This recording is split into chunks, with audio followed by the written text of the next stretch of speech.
Hi everyone. So unfortunately, because template making is part of packaging design, and it's hard to do that when we are not face to face, I've come up with a little plan to show you how to make your own template, and then number two, how to fold the template so that when you graduate, you want to print this off, you'll be able to do that no problem. So the first thing I want to point out is that when you're hanging something on a rod, this is typical. You can see that there's that option, or this is actually a more expensive option, but companies don't usually like to do expensive. So I just did box template for packaging iPhone cover. And so these are the things that I came up with. None of them is really right for what we're doing, but if you do box template for packaging, you're going to come up with tons. And what you can do is you can do blank template and you'll see, better options. I guess that's not, let's see, let's go back. Let's do the die cut. So the die cut is also not going to give us better options, but basically we're going to be doing something like this. So to get us started this morning, I actually created the template, in the physical before I got on the computer. Now the proportions aren't right because I just wanted to get the options right, or the things that are going to be folding right before I got going, and I was happy with where I was at. One of the things that is nice is in looking at something like this, you can get a sense of what you need. You can see here's another template with that little kind of keyhole. All right, so one of the things that I've gone ahead and done is I've gone ahead and kind of made some executive decisions about the size of our case holder, and I based it on the iPhone 12 Pro. So one of the things, let's go ahead and do this. Let's take a look at how big I made it. So I made it 3 inches by 6.7, which I think gives it a little bit of clearance in that thing. Anytime you're creating a template, you can't make it the exact same size as the thing. You have to make it slightly larger. So to make things a little bit faster, I've already gone ahead. I've already had that drawn because I was using it for another demo. But I've also gone ahead and created all of my lines that I need when drawing, and you can see that they mimic this. And so what I'm going to be doing is I'm going to be referencing up here what I need, and then drawing it down here. So let's start here. I need to make these little flaps that hold this little flap in and the bottom of the box, basically. So we'll come down here. And one of the things you'll learn is that there are indicators that show you what a template, what's folding and what's not, and that's something that is pretty easy for you to pick up. But it's great to actually start with the idea of making your own template. So what I'm going to do is, just so that I'm not messing with all of these things that I've already created, I'm going to go ahead and lock that layer.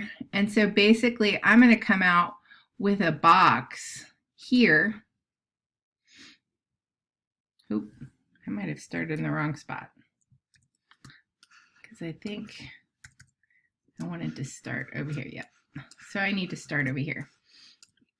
So I'm going to zoom in over here. And so what I'm going to do is and I could use this tool. It would make my life simpler. So I'm going to go ahead and do that. So I'm going to make a box that relates directly. I'm using a 0.5 stroke.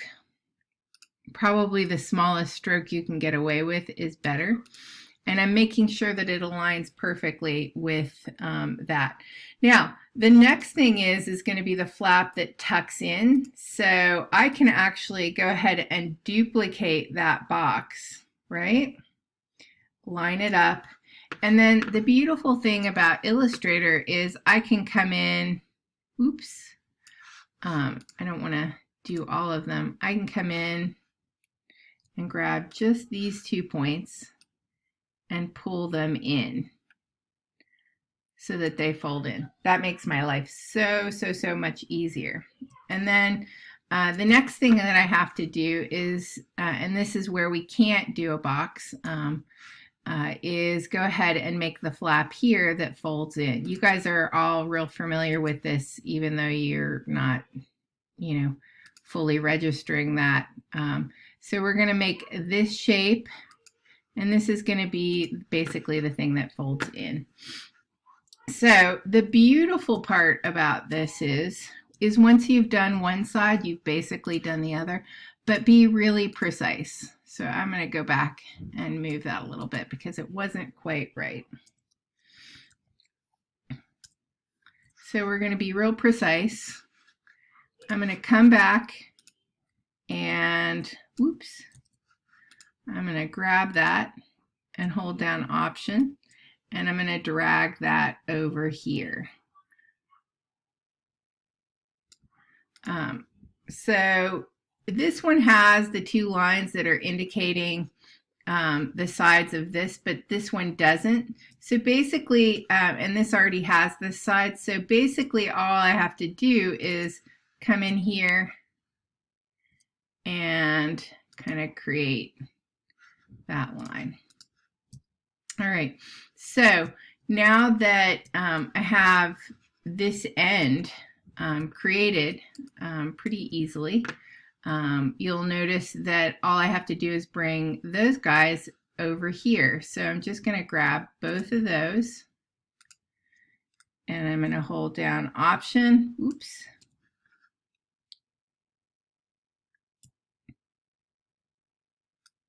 and I'm going to hold down Shift, and then when I get them up here, what I'm going to do is I'm going to come to my Reflect tool and over here, and then double click. And then I always like to preview because frankly I can never remember, but it looks like horizontal is the way to go, which doesn't make sense because I would have assumed it would be vertical, but okay. We'll click OK, and then we're going to zoom in and put them in place where they need to be. So we're mostly there. Now all we have left to do is this top, which we've already gotten done, right? So all we have to do is grab these 2 pieces, hold down Option and grab them over here, and kind of get them in that. And we're going to do the same thing. We're going to double click here. We're going to do a horizontal flip on them with the mirror tool, and we're going to go ahead and drop them up here.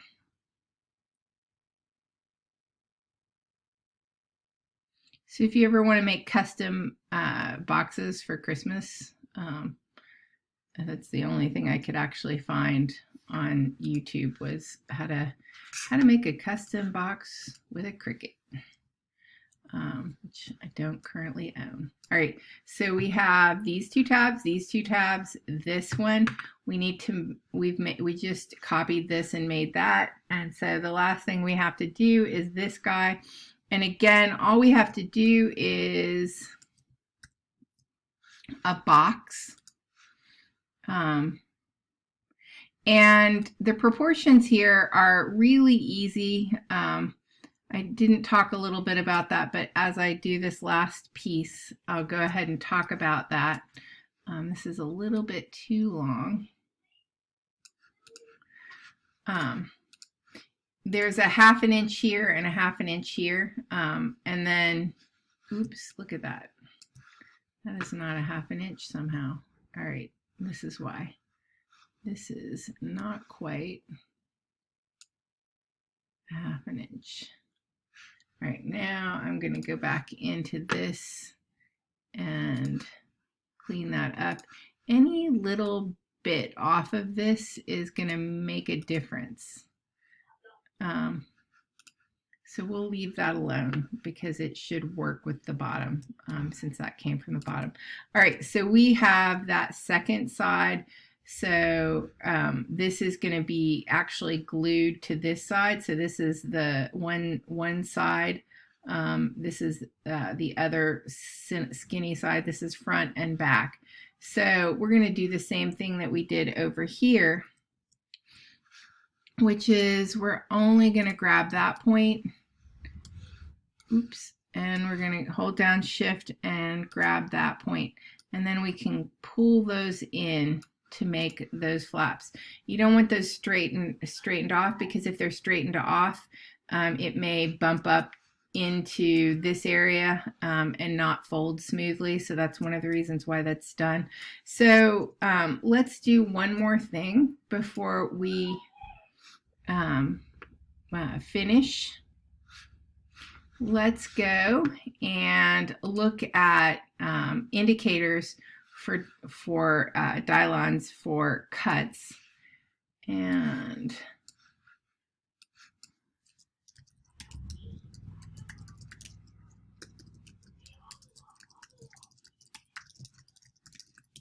so I'm just going to do a general overview and kind of talk a little bit about it.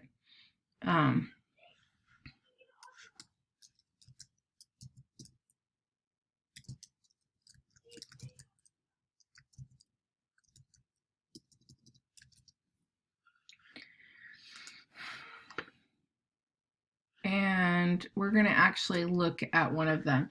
So these dashed lines are everything that's folding. The solid lines are the black lines, and the red lines are where you want to extend your drawing to. So let's go ahead and kind of look at doing that here.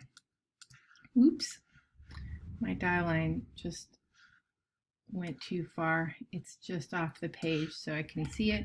All right. Ooh, all my palettes are on it. So many problems. All right, so let's start with this. This is this guy. Oops. This guy. Oops. This guy. And this guy are going to be dash lines. So let's go and make both of them black, no fill, and then come over here and let's actually hide my guides first, because that's going to help significantly. So we'll hide our guides. I have those indicated, so I'm going to go into my stroke and I'm going to just indicate, and I do 3, 3 for my dash lines. That's just a personal preference. It's not important. So here we have actually an extra line that we're going to go ahead and get rid of now that we're done.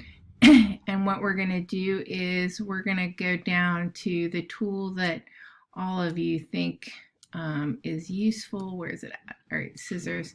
I'm going to cut that right there, and I'm going to cut it right there, and then I'm going to grab that line and delete it. So now we're just left with my dash line, right? And I'm going to actually make these solid because those will be cut. And so I'll turn that off. Oops, they're grouped. I'm going to object ungroup them now.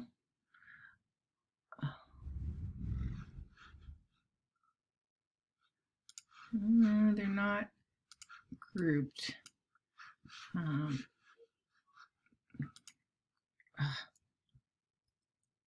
You know what? I'm going to do this. I'm going to select both of these, and then I can go to my Pathfinder and I can make those individuals like that, just with this tool right here. So if I go in and click that, I can go into my stroke and get rid of my dash. Oops, still doing it. All right, we're going to ignore that it's there. It's not actually that important. So right here we have a fold line, and so right here we're going to want to use those to indicate that. And then the difference here is this is going to be a dash line because it's a folded line, right? So we'll go ahead and click that line. And then right here, and actually it might have been better off for us to do this before. Look at that, that's a big fat line. No wonder that wasn't looking so good to me. All right, I always like my dash lines at 0.5. So right here, I need just a straight, you know what? I'm gonna do this. I'm gonna add on to this by clicking here and then just dropping it there. I grabbed onto the wrong thing. I'm gonna just make this shorter. Make this shorter. This is a much longer demo than I thought it would be. All right, so this actually has to be cut as well. So why don't we just, before we do this next step, go ahead and cut that.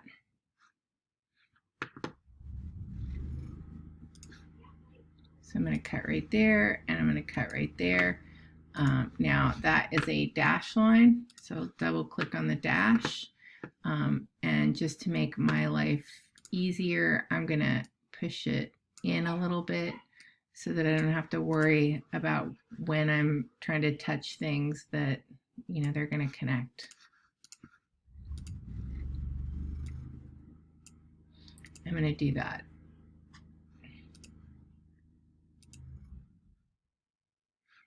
Here. All right, so I'm going to come here and I'm going to grab that and I'm going to connect this guy. And that's a seamless way to kind of make that indicator. And remember, the solid lines are where we're doing a cut, and the dash lines are anywhere that's going to be folded. All right, so right here we need to make this into a dash line. So we're going to come to our scissors, we're going to trim right there, we're going to trim right there, and then I'm going to go ahead and do my dash line. And I'm going to shorten it so that we don't have any problems with it running into stuff. And I'm going to grab this guy. I'm going to come up here. I'm going to select that point that I want to join to this point down here and make sure I'm right over it. And then I'm closing that path. All right, so let's see where we're at. So we have all of our interior die lines. We need to come and do this guy.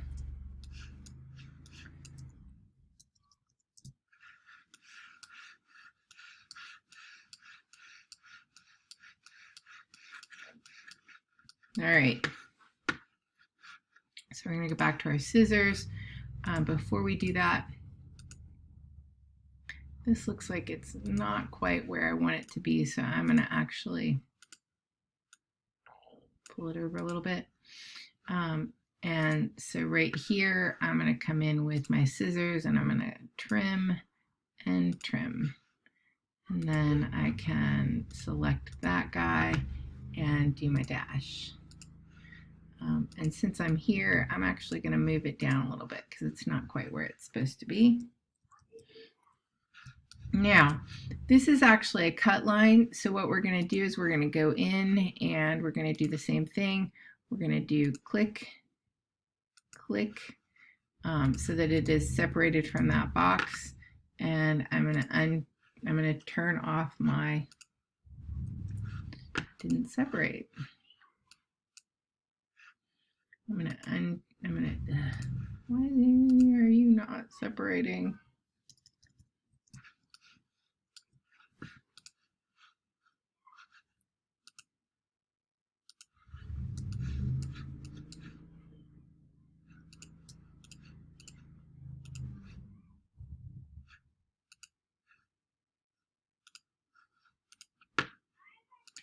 All right, so what I'm going to do here is I'm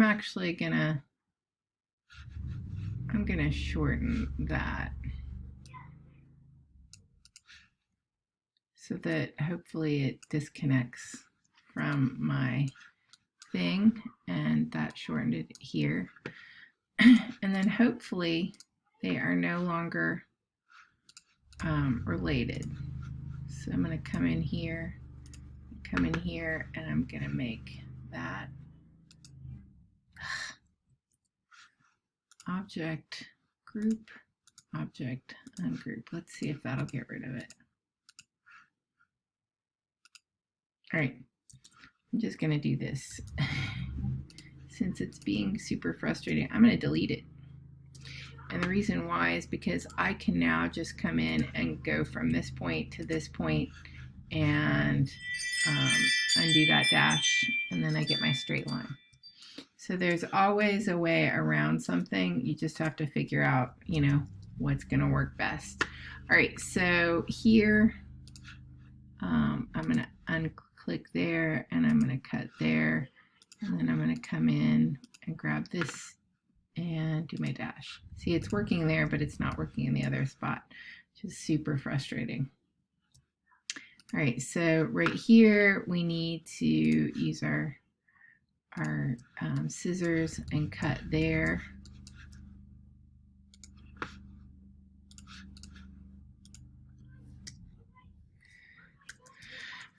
All right, so let's see if we have everything that needs to be. Oh, this guy has to be.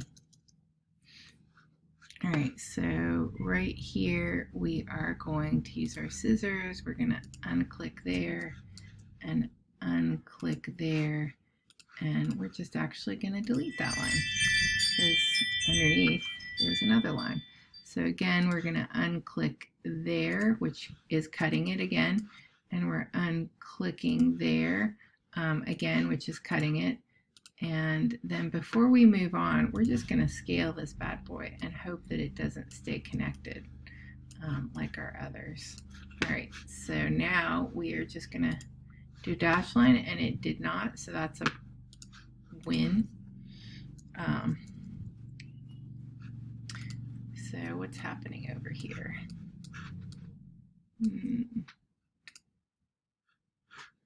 Apparently underneath there is still a dash line. It's kind of indicating still a dash line. Nope. All right, so we are good. All right, so we have the black line indicating where things are going to be cut. We have the dash line indicating where, oops, this guy has to be solid.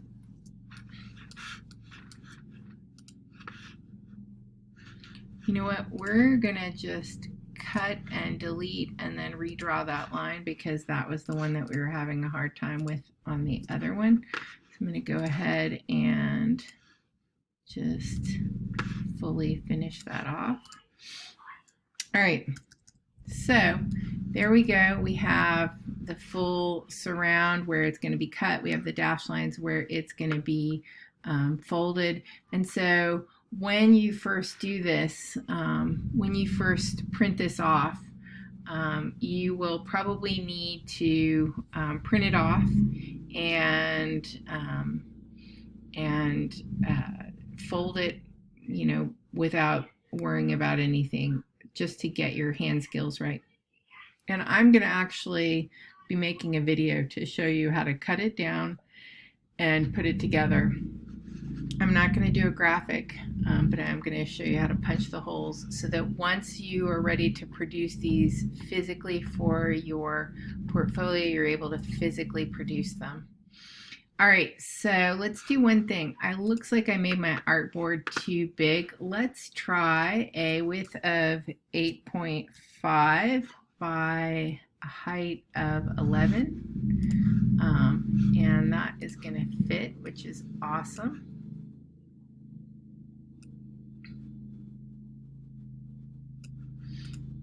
So I'm going to send you, I'm going to be posting this in the class for you to use. So this is basically your front, this is a side, this is your front, this is a side. I'm going to put that lightly on the thing so that you know where to lay things out. And we did not do the bleed line, but keep in mind, and I might just grab this and drop it on here for us. Keep in mind, you do need to have that red area for your bleed. And I'm going to leave these on here so they should show up. So you do need to make sure that you're bleeding beyond that edge, because when this gets cut, if it moves at all, then you're going to end up with white, and it'll basically ruin the design. All right. Thanks. Bye.